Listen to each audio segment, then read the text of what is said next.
Coming up right now on Eyewitness News at 7, Hartford families coping with the loss of 2 high school students killed over the weekend in a shooting.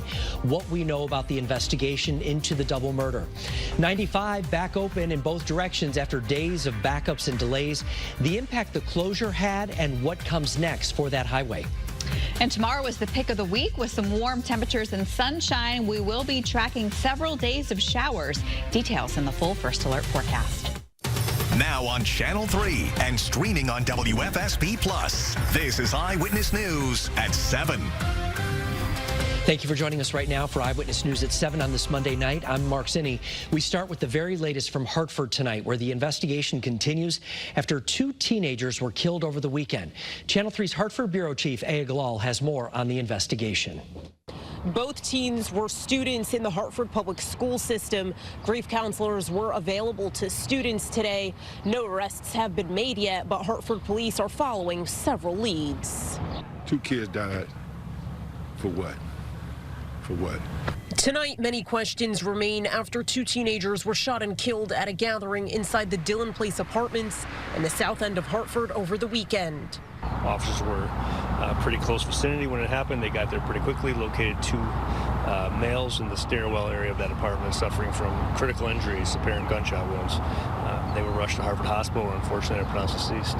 The victims have been identified as 16-year-old Aiden Davis of Bloomfield and 19-year-old Levante Brown of Hartford. Police say there was some sort of dispute which quickly escalated. We're seeing it more often.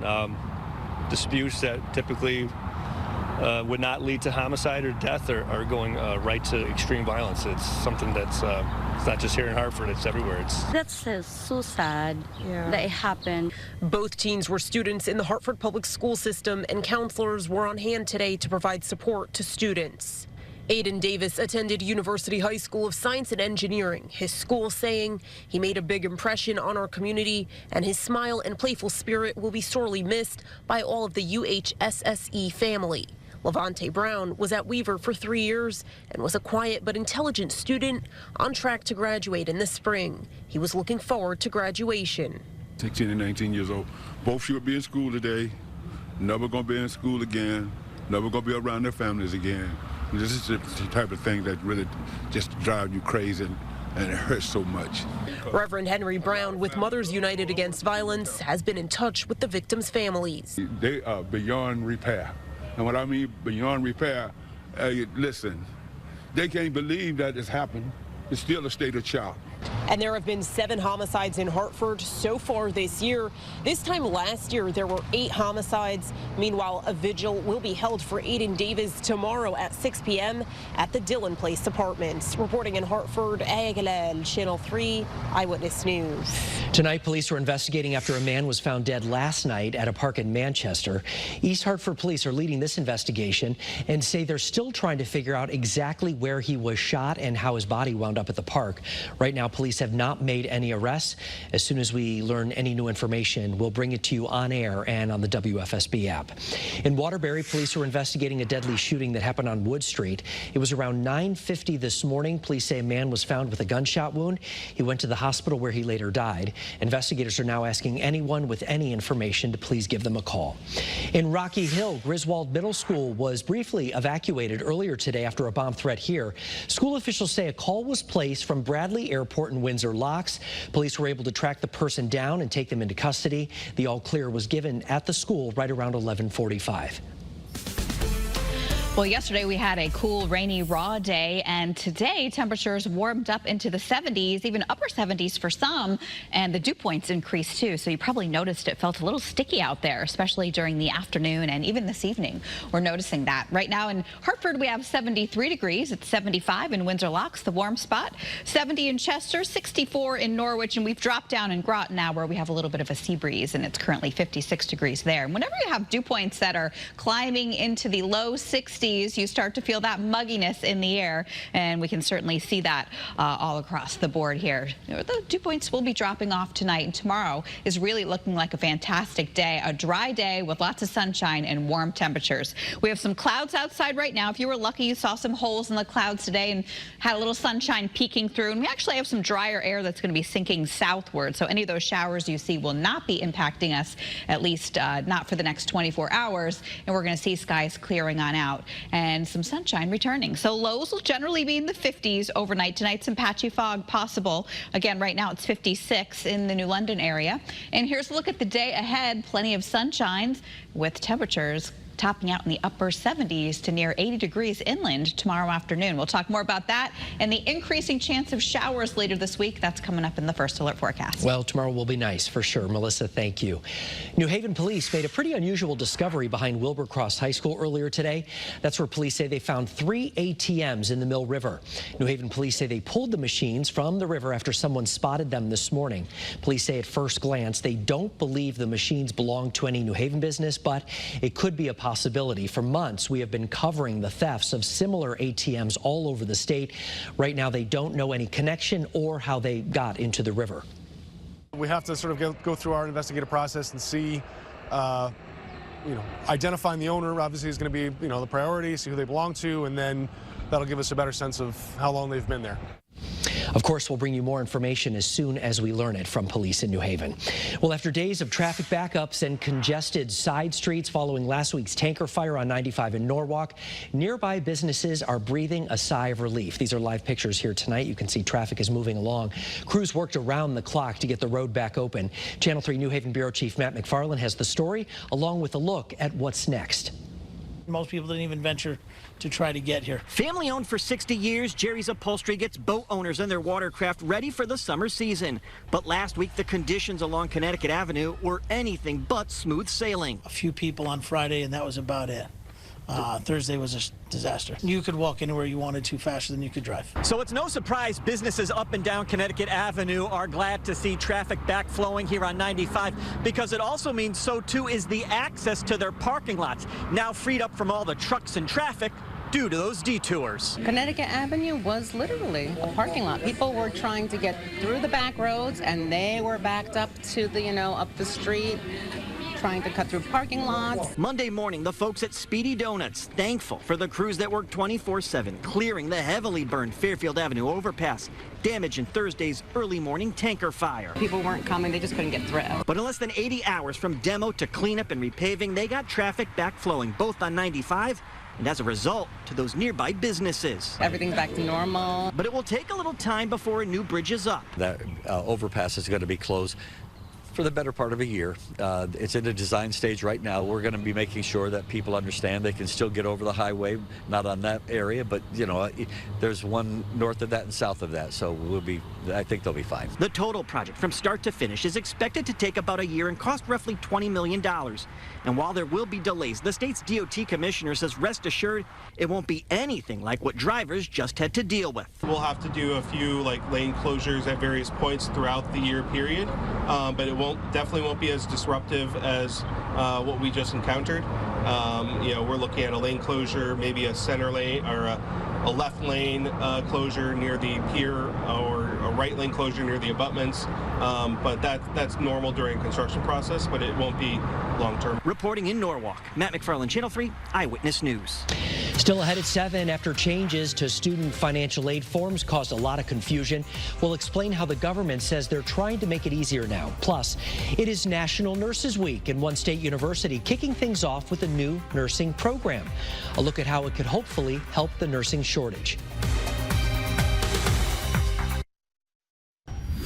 Well, the U.S. government is trying to help families of future college students after their financial aid system caused a lot of chaos this year. There were delays and glitches with the new FAFSA form, meaning most students didn't even know what financial aid they were qualified or eligible for. To help more students, the U.S. Department of Education is giving money to schools to make more resources available to help families complete the new forms. It's the start of National Nurses Week, and at Eastern Connecticut State University, the school is celebrating with the start of a new nursing major. The goal is to fight the nationwide nursing shortage. Their nursing major starts this fall.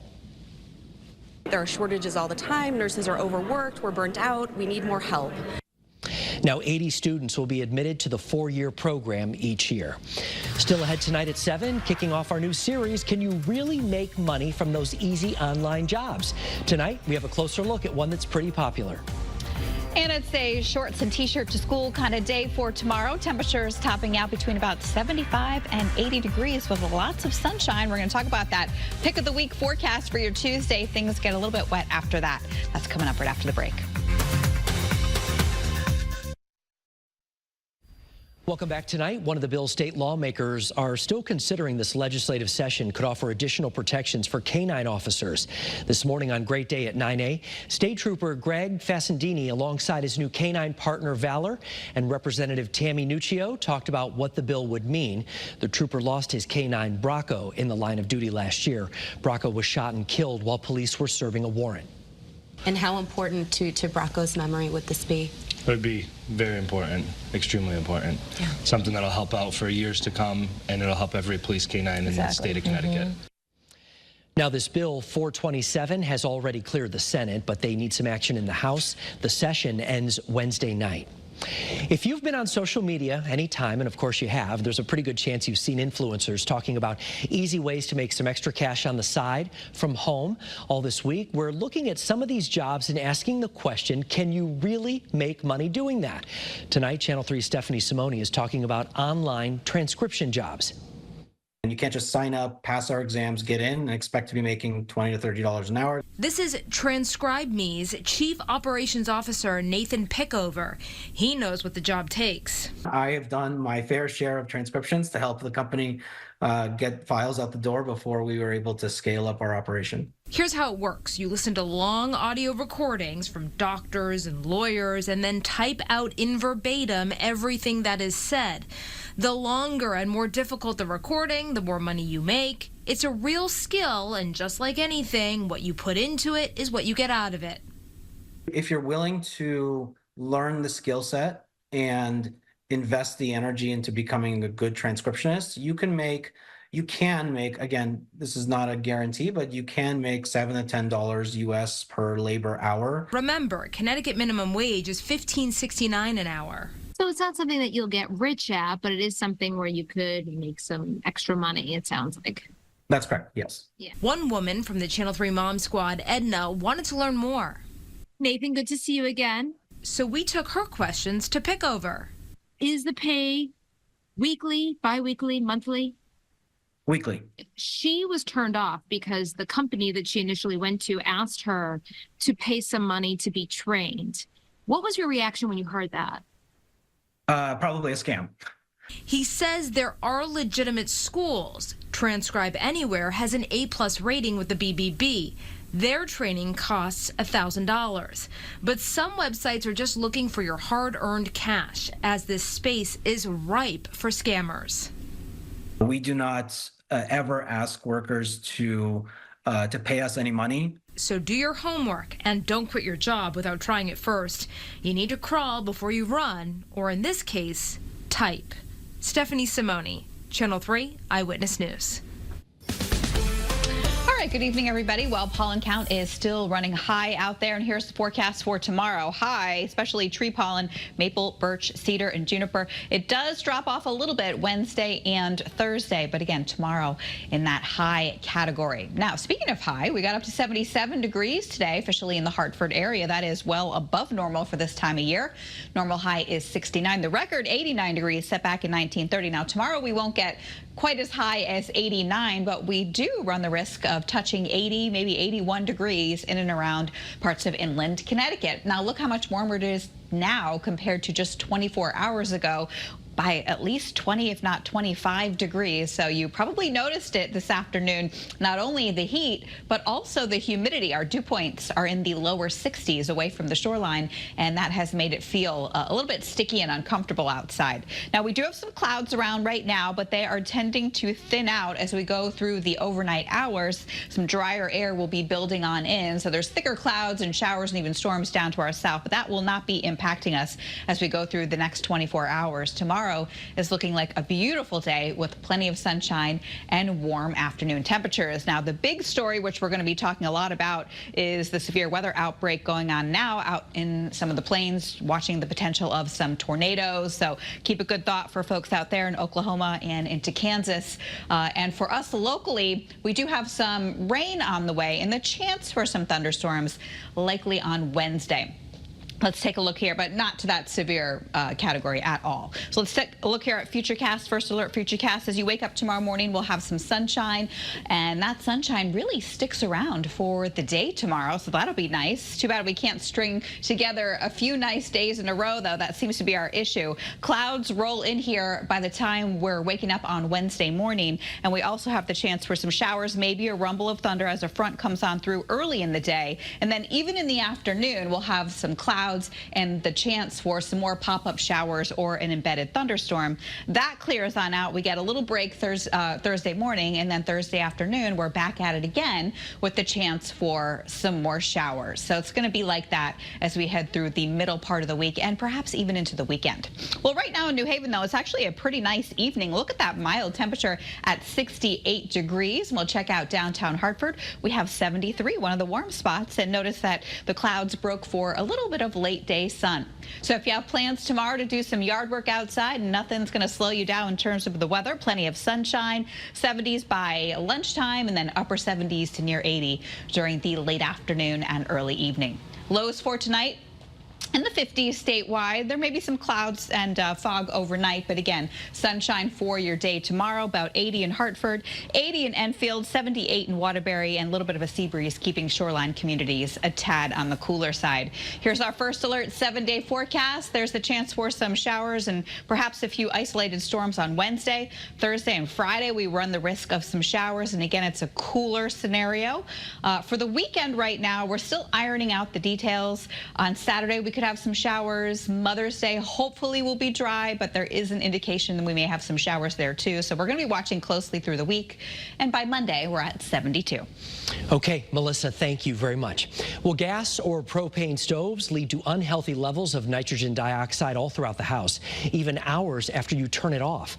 A study from Stanford University found nitrogen dioxide doesn't just stay in the kitchen, it also reaches bedrooms. According to researchers, the stove's pollutant may be linked to 19,000 deaths a year and 200,000 current asthma cases. Well, a sriracha sauce shortage may be looming. The maker of the sauce has stopped production until after Labor Day because the red jalapeno chili peppers are not red enough. The peppers are necessary for the color and taste of the sauce. The company told buyers they wouldn't be receiving any orders, and they also blamed growing issues and weather challenges. Coming up tonight when you join us for Eyewitness News right here at 11 o'clock, rallying to save dozens of teaching jobs, how one community is coming together to speak out against layoffs in the district.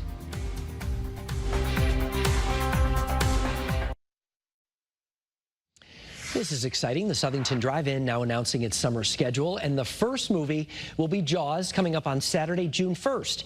Other longtime favorites over the summertime include Footloose, Back to the Future, and Grease.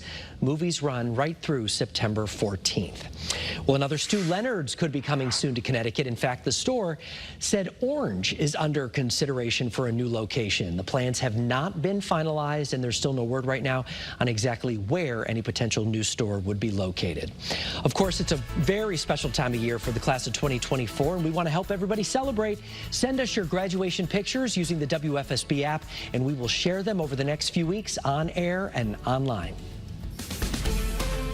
Well, we have a nice day in store tomorrow. In fact, it's probably the nicest out of the next several. Lots of sunshine, a warm afternoon, 70s at the shore, near 80 inland. On Wednesday, we're going to be tracking a couple different rounds of rain, some showers and a rumble of thunder, and then perhaps a few isolated storms in the afternoon. 60s for highs, 60 also on Thursday with lots of clouds and an increased risk of showers in the afternoon. And Mark, it's kind of like a rinse and repeat scenario. We got a few more chances for rain on Friday, again on Saturday. We're hoping we can keep it dry for Mom on Mother's Day, but check back in with us because we're kind of watching things play out, and we might have to add a shower icon in there too. So it's just one of those weeks. So enjoy tomorrow. One of those weeks, Melissa. It's been every weekend. Yeah. Listen. Don't blame the messenger. I'm not. All right, thanks for joining us, everyone. We'll see you later on for Eyewitness News at 11.